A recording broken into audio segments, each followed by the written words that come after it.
একবার জানাজাটা পড়ে দেবেন, এমনি করে তার জন্য আপনি দোয়া করে দেবেন। এটাই আমার জীবনের আমার আব্বার জন্য আপনার কাছে আবেদন। আল্লাহ রাসূল বললেন ঠিক আছে, আমি জানাজাও পড়ে দেব, তার জন্য দোয়াও করে দেব। আমি রাসূল, তার উপর আমার কোনো হিংসা নাই। তবুও তোমাকে আমি কষ্ট দেব না। তোমার বাপ তোমার কতটা বেদনা আমি সেটা বুঝি, আমার কোনো আপত্তি নেই। যাও, আমি তোমাকে আমি তোমার আব্বার জন্য কাফন দিলাম, তোমার আব্বার জানাজা পড়িয়ে দেব, আমি দোয়াটাও করিয়ে দেব। সুবহানাল্লাহ ওয়া বিহামদিহি। এমনি করি বিশ্বনেতা মুহাম্মদ সাল্লাল্লাহু আলাইহি ওয়াসাল্লাম জানাজা পড়বার জন্য প্রস্তুতি হয়ে গেলেন। প্রতিবাদে দাঁড়িয়ে গেলেন ওমর বিন খাত্তাব রাদিয়াল্লাহু আনহু।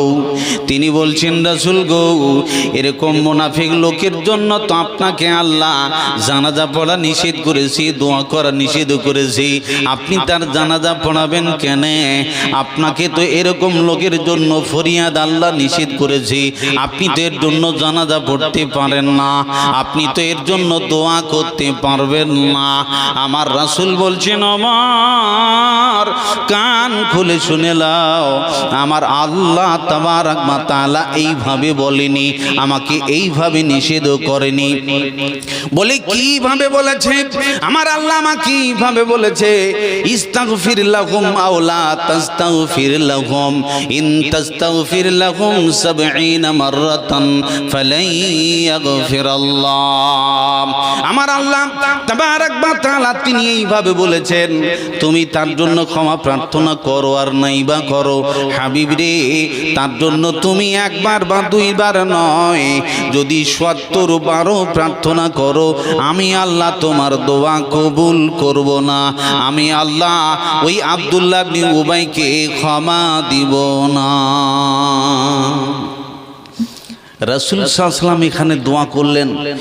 এই রাইসুল মুনাফিকিন আব্দুল্লাহ ইবনে উবাইয়ের জন্য রাসূল দোয়া করছেন, যার ব্যাপারে আল্লাহ বলছেন, ওয়া আরসালনাকা ইল্লা রাহমাতাল লিল আলামিন, আমি গোটা বিশ্ব মানব জাতির কাছে তাকে করুণা করে পাঠালাম।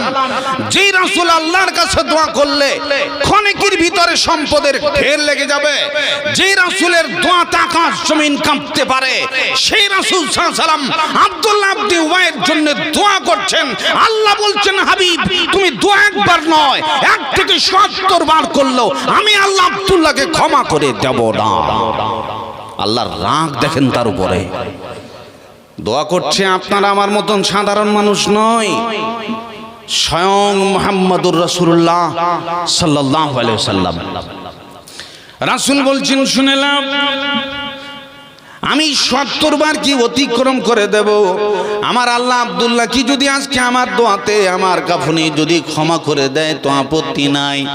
সেদিন রাসূল আব্দুল্লাহ ইবনে উবাইয়ের ব্যাপারে এত বাড়াবাড়ি করলেন, আমার আল্লাহ তার দোয়া কবুল করলো না, এত ফরিয়াদ করলো, দোয়া কবুল হলো না।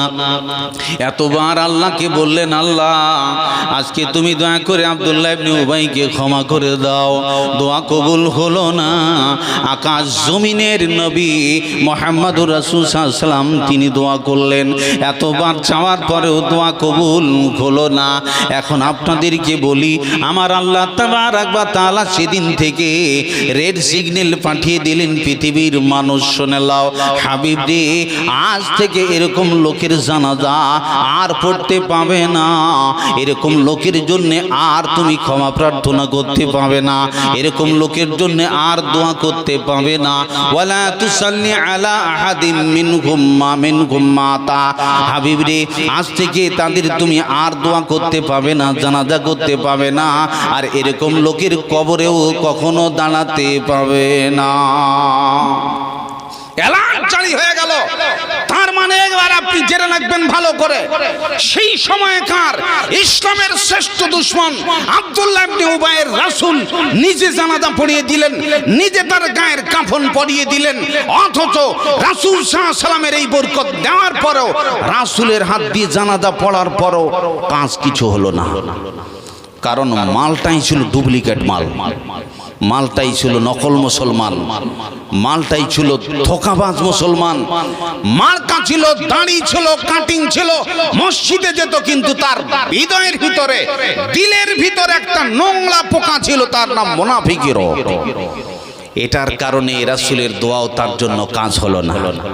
ভাইরা আমার, এই জন্য আমার আল্লাহ তাবারাক ওয়া তাআলা তিনি বলছেন কোরআনে, সাওয়াউন আলাইহিম আনজারতাহুম আম লাম তুনজিরহুম লা ইউমিনুন।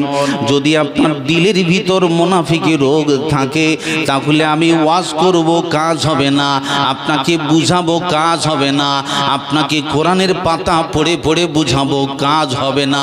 কারণ আল্লাহ বলেছেন লা ইউমিনুন, ওরা ঈমান আনবে না, আনবে না, আনবে না।